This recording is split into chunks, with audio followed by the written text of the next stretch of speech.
2015 թվականին Սուրբ Տրդատ արքայի բաց խորանում տեղի ունեցավ պատմական մի արարողություն։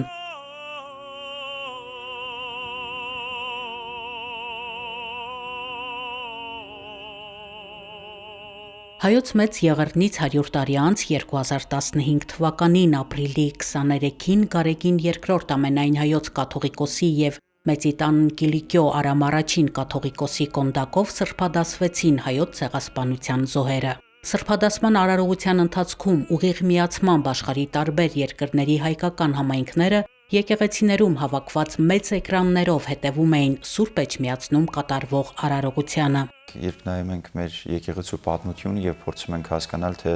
ինչ ընթացակարգ է գործել, ինչպես են մեր եկեղեցու զավակներից ոմանք եկեղեցու կողմից հռչակվել սուրբ եւ այնուհետեւ հիշատակվել որպես մեզ համար բարեխոսներ եւ կամ մենք խնդրել ենք իրենց բարեխոսությունը, մենք տեսնում ենք, որ գոնե վաղ քրիստոնեական շրջանում եկեղեցու պատմության ընթացքում տեսնում ենք, որ ժողովուրդն է առաջին հերթին իր ընկալման, իր մտածելակերպի մեջ սրբացրել, առանձնացրել իրենից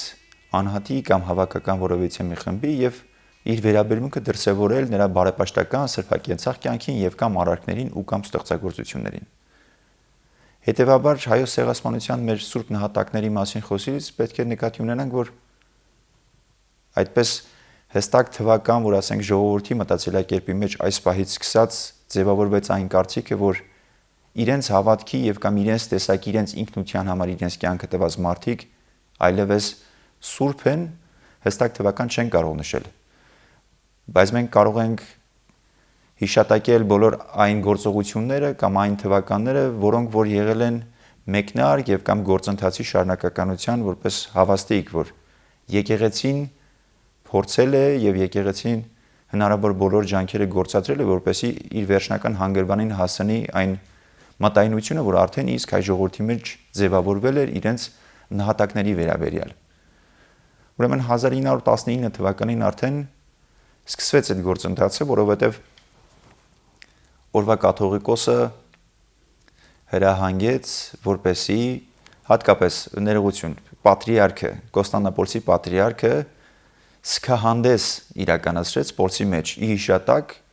այն մտավորականների եւ այն քրիստոնյաների, ովքեր որ նահատակվել էին հնդածս առաջին համաշխարհային պատերազմի եւ կամ երիտուրքերի կողմից իրականացված այդ ոչրագործության։ Ժամանակի ընթացքում բնականաբար մենք գիտենք, որ մեր հայ ժողովրդի պատմությունը ունեցել է տարբեր վայրիվերումներ եւ նաեւ անաստվածության տարիներ, հալածանքի բազում տարիներ, հոգեվոր զարթոնք հայ ժողովրդի մեջ մտածելակերպի իմաստով փոփոխություն նաեւ տեղի ունեցավ առաջին անգամ գոնե խորհրդային Հայաստանի պատմագրության մեջ 1965 թվականին մեր հայոց ցեղասպանության 50-ամյակի այդ տարելիցի ոգեկոչման արարողության մեր շրջանակներում էր, որ նաեւ Վազգեն Վեհափարամնային հայոց կաթողիկոսի կողմից հուշակոթող դրվեց Մայրաթոր Սուրբ Էջմիածնի բակում։ Միևնույն տարվա նոյեմբերին նաեւ դերձորի անապատներից բերվեցին նահատակների մասունքներ եւ զետեղվեցին այդ հուշակոթողի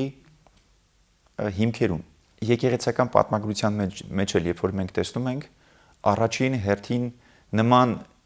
անհատների, նման հավաքական ժողովրդի կամ հասարակության որևիցե մի խմբի կողմից հոգևոր սխրանքի առաջին արձագանքողը եւ առաջին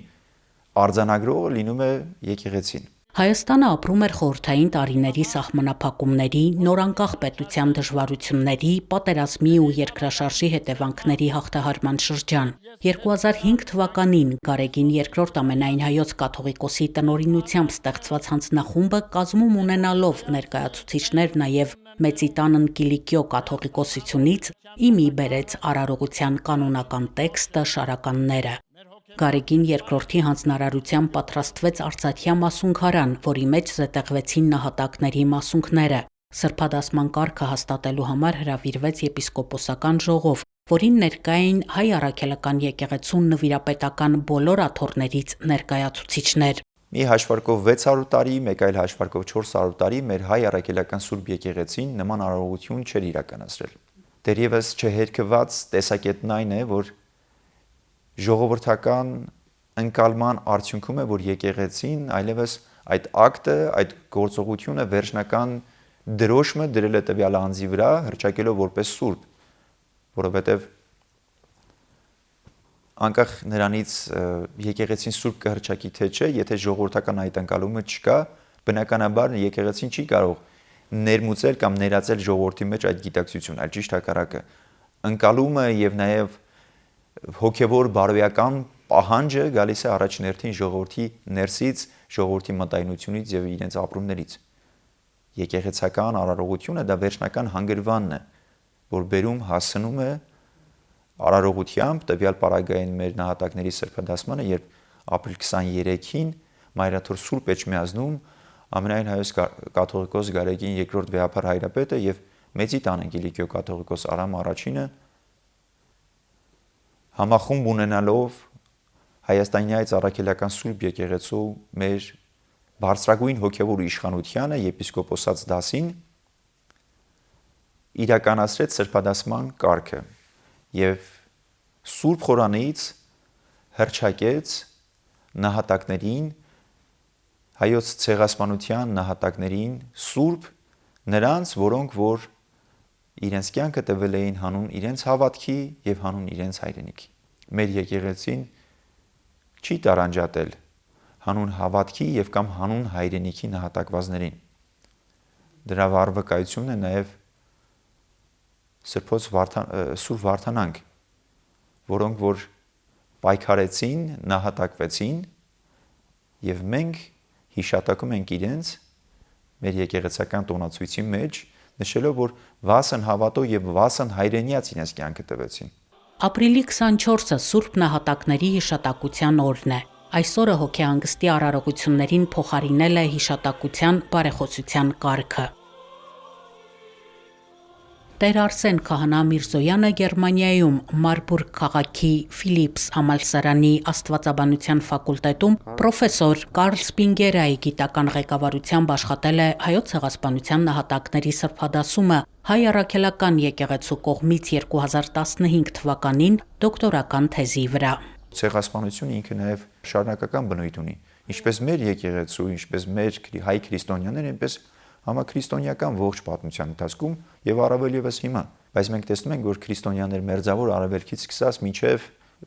Մեքսիկա օրինակի համար մարդիկ քրիստոնյաներ իրենց կյանքն են տալիս իրենց հավատքի համար։ Ավելին մարդ սպանելը դեռևս չի նշանակում ցեղասպանություն։ Վանդալիզմ կոչվածը, հա, մեր սրբությունները, մեր եկեղեցիներն ավիրել է, արդյոք դա ցեղասպանություն չի։ Արդյոք մեր եկեղեցին չի ցեղասպանվում։ Ոչ թե անհատի տեսքով, այլ եկեղեցին որպես կառույց, քարեղեն կառույց չէ, որպես հոգևոր կառույց։ Մեր ցեղասպանության այդ ոգեկոչման օրվան ընթരാճ Ստեփանակերտի եկեղեցին է ոչինչ ասվում։ Հիմա սա ցեղասպանության տրամաբանական շարունակությունը չի։ Եվ եթե մենք չարձագանքեինք, հա, 2015 թվականին, մենք եւս այսօր հանգելու էինք մի նոր իրավիճակի, որը որ ստիպելու էր մեզ եւս մեկ անգամ վերանայելու, վերարժևորելու եւ նոր հայացքի, նոր լույսի ներքո դիտելու։ 2020-ից 2023 թվականներին Արցախում տեղի ունեցած ռազմական հանցագործությունները, շրջափակումը, բռնի տեղահանությունը ադրբեջանական իշխանությունների կողմից նույն ցեղասպան ծրագրերի շարունակությունն են 21-րդ դարում։ Ադրբեջանի ձեռնարկած բոլոր գործողությունները, Արցախի հայաթափումը, էթնիկ զտումը եւ մշակութային եղեռնը միջազգային իրավունքում սահմանված է որպես ցեղասպանություն։